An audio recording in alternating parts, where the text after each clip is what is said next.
When you feel it's your time to go, wouldn't you rather it be to a safe procedure and a controlled environment rather than from your bedroom ceiling fan? Members of the Department of Health think tank and Miss Hennessy, today I am here to convince you that the laws in our country need to change.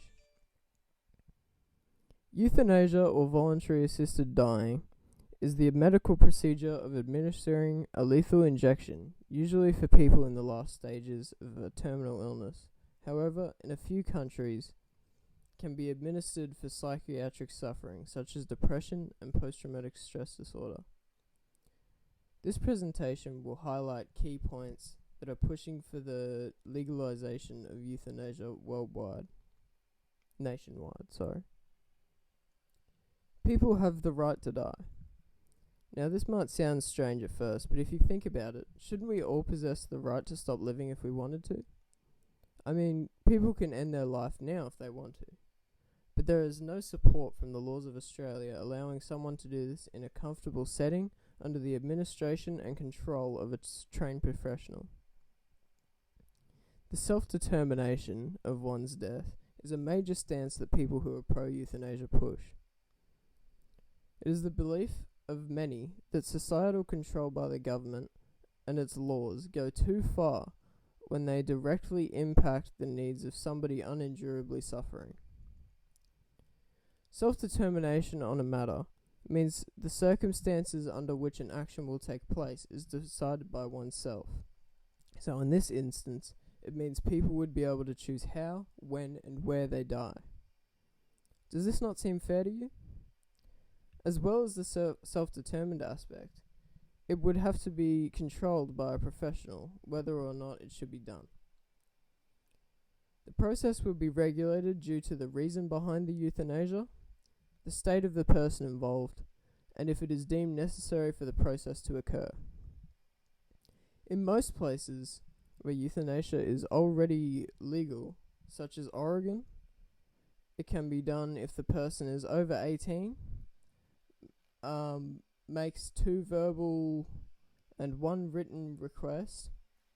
They must be terminally ill and expected to die in the next 6 months. The patient has to administer the lethal medication to itself, along with a few other points that have to be made, which are up on the board. In the Netherlands, however, a patient can be euthanized if they are deemed to be enduring intolerable suffering, which includes mental illness such as severe depression and others. Patients aged 16 and up can make their own decision on the process, but children as young as 12 can be euthanized with the approval of a parent or guardian. Once again, the full list of requirements are up on the board.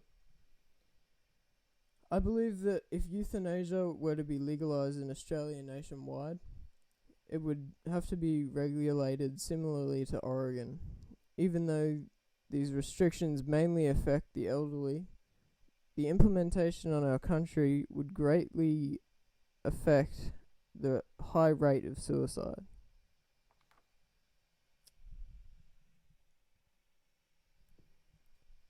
In recent years, the rates of suicide have increased dramatically, as shown on this graph. And statistically, in Australia, males 85 and over have the highest suicide rates, as per this graph. Sorry, the first graph was this one.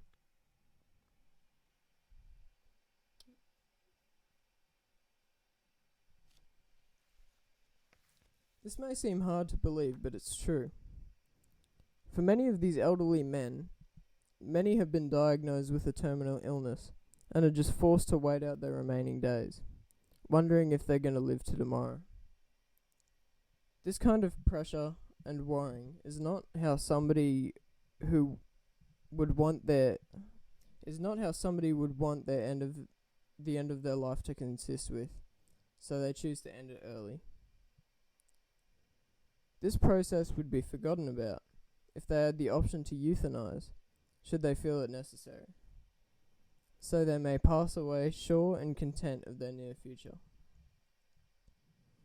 The euthanasia of a suffering elderly person would greatly benefit the family and friends involved, as they would know that their loved one is finally at peace. This would also free up space in aged care facilities, as well as reducing the total government costs spent providing pensioners with benefits and payments.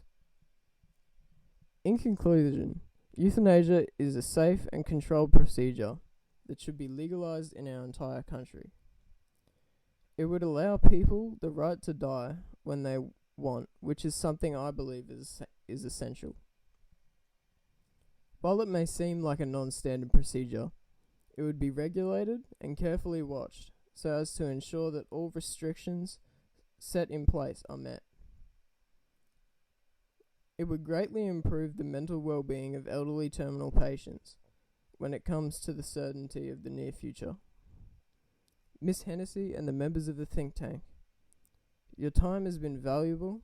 However, if this law is to be abolished, we need to band together and fight against it.